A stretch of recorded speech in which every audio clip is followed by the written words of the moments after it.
4 ans que j'ai été confronté à l'effondrement par le travail de Pablo et Raphaël, en les écoutant, etc. Et il y a 5 ans, je ne connais pas l'effondrement, je trouvais que c'est un truc un peu bidon, de film de science-fiction catastrophiste, que c'était apolitique, etc., etc., et que ça nous détournait du vrai travail de transformation sociale et tout. Et donc je vais te remercier pour ce choc et cette obligation de traverser cette question de l'effondrement et de dire les peurs, en fait, des peurs assez primaires, effectivement, que ça génère. La première, c'est... enfin, les émotions, la première, c'est la peur, en fait, c'est la peur de vivre dans un monde plus violent, et plus exactement, dans un pays plus violent, où la violence ne serait plus externalisée à la périphérie de l'Empire, vers là où on va faire de l'extractivisme violent en dégageant les populations, ne serait plus uniquement dirigée contre les cortèges de tête et les zadistes, mais où en fait la violence va être vécue par chacun d'entre nous dans les classes moyennes des pays occidentaux. Donc en fait, pour moi, l'effondrement, c'est aussi ça, c'est de s'apercevoir que on va être profondément vulnérable, aussi bien par rapport à des violences d'État que par rapport à des violences de bandes ou de clans qui viendront nous attaquer. Et donc, il y a une espèce de... Enfin, je sais pas, pour ceux, je vois Geneviève qui ont été confrontés à un hélico qui vole au-dessus de soi, des grenades et les blindés à Notre-Dame-des-Landes. Là, on sent notre vulnérabilité, on sent qu'on n'est pas préparé. On flippe. Voilà. Donc, il y a cette émotion-là que je remercie de Pablo et le CRS de Notre-Dame-des-Landes qui m'ont aidé à vivre pour me préparer aux effondrements futurs. La deuxième, c'est la colère, parce que en fait, il y a un sentiment d'injustice, parce que les êtres vivants qui sont les plus responsables de la merde dans laquelle on est et dans laquelle on va, vont être les moins touchés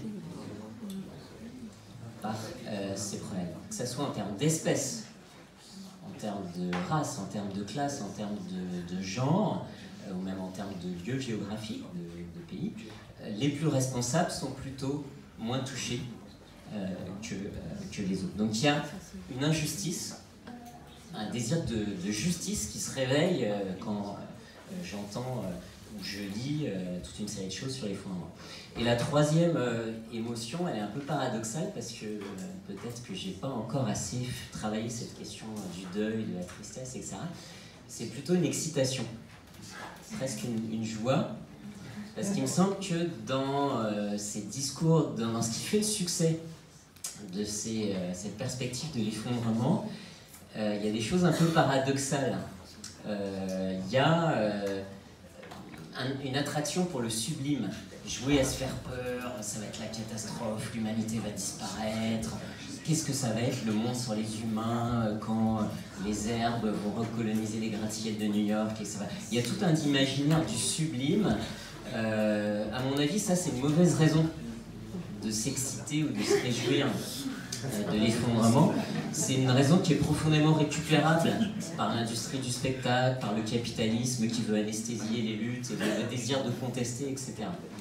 Mais il y a une autre raison paradoxale, à mon avis, du succès de l'effondrement, c'est en fait qu'on s'ennuie dans nos vies, qu'on est en fait de sens, qu'il ne se passe rien dans les sociétés occidentales depuis un demi-siècle, que moi je suis né en 68, j'ai rien connu d'aussi fort que 68, et déjà 68 c'était pas tout à fait une révolution réussie.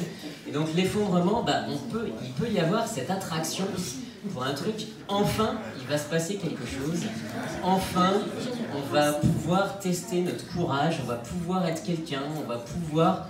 Comme moi j'ai 2 grands-parents, un était plutôt vichiste et l'autre plutôt résistant. Et les générations d'après 45 n'ont pas arrêté de se demander ce qu'ils seraient plutôt, dans quel camp ils auraient été. Là, l'effondrement c'est un peu pareil. On est obligé de se demander qu'est-ce qu'on va faire, est-ce qu'on sera courageux, est-ce qu'on sera solidaire, et ça nous remet dans une forme de volonté d'être beau, d'être collectif, d'être juste et d'être solidaire.